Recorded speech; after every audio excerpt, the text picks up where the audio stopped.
Good morning student. Today we are going to start chapter number 4 early stages of political system in India.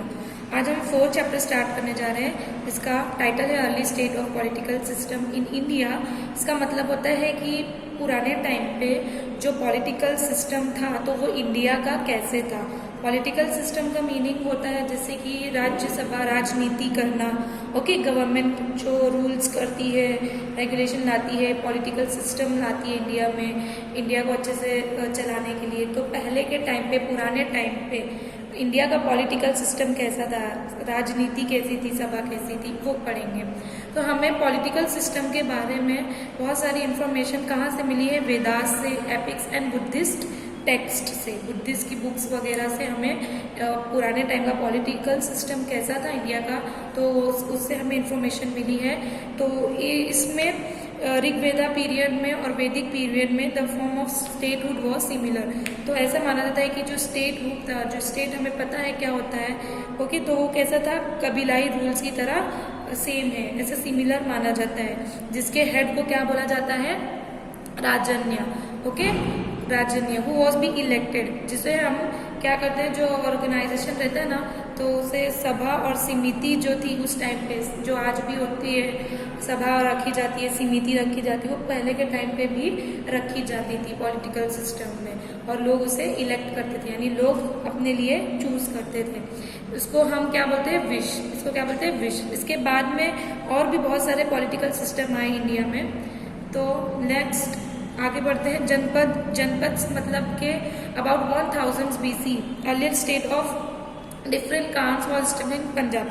मतलब कि अगर 1000 BC यानी पुराने 1000 से पहले की बात ले तो जो कांस होते थे, मीन्स के क्लान्स, जैसे छोटे छोटे ग्रुप ऑफ द पीपल या फिर छोटे छोटे स्टेट जो है वो इस्टेब्लिश्ड हुए थे। कहाँ पे, पंजाब में और गंगा रिवर के साइड में, इन्हें जनपद बोला जाता है।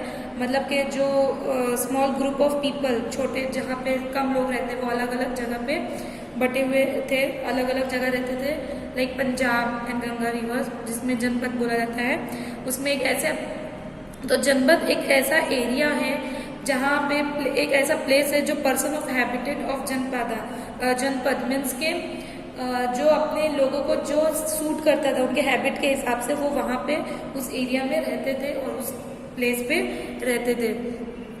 उसे स्टेट भी बोला जाता है, एक छोटा सा स्टेट हम लेकर चलते हैं, ठीक है। सिस्टम जो है बहुत ही, ये सिस्टम बहुत अलग था सोसाइटी ऑफ ऋग्वेदा एज में, बहुत ही यूनिक टाइप का ये था। उसमें इसमें क्या क्या इंक्लूड थे स्टेट, जैसे कि कुरु और पंचाल जैसे अलग अलग स्टेट भी इसमें थे। फिर महाजनपद, महाजनपद मीन्स ये जनपद से थोड़ा बड़ा होता है, ओके, महाजनपद मीन्स बड़ा होता है। तो 6th सेंचुरी की बात करें तो 16 महाजनपद जो थे वो पाए गए थे इंडिया में। तो इसमें से महाजनपद जो है कुछ रिपब्लिक्स थे और कुछ मोनार्चरी टाइप के स्टेट थे। रिपब्लिक्स यानी वो एरिया, वो स्टेट जहाँ पे पब्लिक की मानी जाती है बातें, जो किंग एग्री करना पड़ता है किंग को। और मोनार्ची टाइप स्टेट मतलब जो जहाँ पे राजा जो है रूल करता है, राजा रूल्स और रेगुलेशन निकालता है, तो पब्लिक को मानना पड़ता है। तो इसमें भी कुछ दिया गया है नीचे, जैसे अगना, वैजी, माला, काशी, मत, कोसल, वत्सा, उसका कैपिटल चंपा, वैशाली, कुशीनारा, वाराणसी। तो करंट लोकेशन जो है अभी की वो ईस्ट बिहार में, नॉर्थ बिहार में, okay, Varanasi, south Bihar, Awadh area near Prayagraj, ये सब, ओके। देन अगर हम नेक्स्ट आगे की टॉपिक पे आए तो according to the book Anguttara Nikaya, means के ये बुक का नाम है, जो पाली लैंग्वेज में लिखी गई थी। तो उसमें 16 महाजनपद जो पोस्ट वैदिक पीरियड में पाए गए थे, ठीक है। और उसमें से कुछ मैप में जो इम्पोर्टेंट है वो दिया गया है, मैप को एक बार अच्छे से रीड कर लो। Then next is monarchy state system. Monarchy state मैंने अभी समझाया, जहाँ पे वो स्टेट जहाँ पे राजा रूल्स करता है, राजा का पावर रहता है और पब्लिक को उसकी रूल्स रेगुलेशन और उसकी बात माननी पड़ती है। तो वो स्टेट जहाँ पे किंग जो है वो पावरफुल रहता है, पावर में रहता है, उसे मोनार्ची स्टेट बोलते हैं। अमंग महाजनपद में उस टाइम पर कंपटीशन होता था बहुत सारा पावर का, मतलब ताकत के बेस पर कंपटीशन होता था पुराने टाइम में। और जिसमें जो पावरफुल स्टेट थे 3 थे उस टाइम पे, जैसे मगध, कोसल और वत्सा अवंती, ठीक है, जिसमें मगध जो है वो बहुत ज़्यादा पावरफुल माना जाता था स्टेट। ओके, उसके पास बहुत ज्यादा पावर थी। देन मगध जो है द टाइम ऑफ बुद्धा के टाइम पे और मोनार्ची स्टेट सिस्टम में मगध जो था वो बहुत पावरफुल माना जाता था। उसके पास थ्री पावरफुल उसके बाद में आई dynasties rules over the Magadha, जो मगध के ऊपर उसने कब्जा किया, जैसे कि हरियाणा का डायनेस्टी।